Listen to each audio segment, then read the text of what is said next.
I'm going to give you a little update on the daily driver situation here. I know most of you here are for the Pontiac content. I got my Christmas bonus, so I ordered a bunch of parts for it. So hit the bell notification to be notified when any of those videos drop.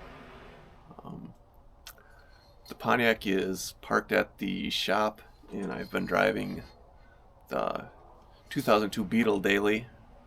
But there's a problem with that is I have Hobbyist plates on there, and for those of you not from Wisconsin, Hobbyist plates are similar to like a collector plate, and in Wisconsin there's a restriction where you can't drive in the month of January, and that's coming up in a few days,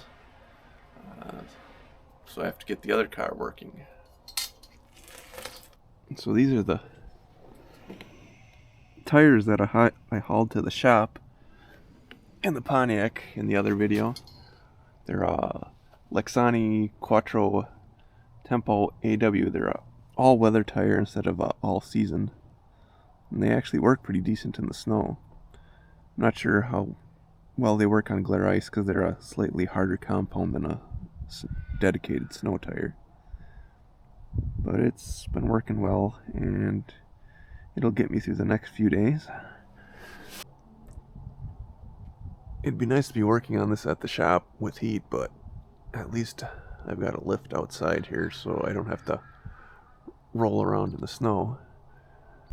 So this is a Mercedes R320 all-wheel drive 3-liter V6 turbo diesel, and I've got the alternator loose. It's disconnected, but I need to figure out how to wrangle that thing out of there without tearing half the coolant hoses out of here. So this is the replacement alternator. I got it on eBay from a place, French Lake Auto Parts out in Minnesota. I ordered one for a Dodge Sprinter because Dodge Sprinter parts are cheaper than Mercedes parts, even though they are the exact same thing. Got this for 65 bucks.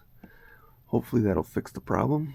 Sorry for this short video, but I just wanted to get something out there to say thanks for everyone that liked and subscribed and watched my last video. When I posted that one up, I wasn't expecting the response I got. Thanks again. Sorry this video's so short. Hopefully the next one will be a little bit longer with more interesting content. I've got a few parts coming in and a lot of projects that I need to finish up. So keep watching, and I'll catch you on the next one.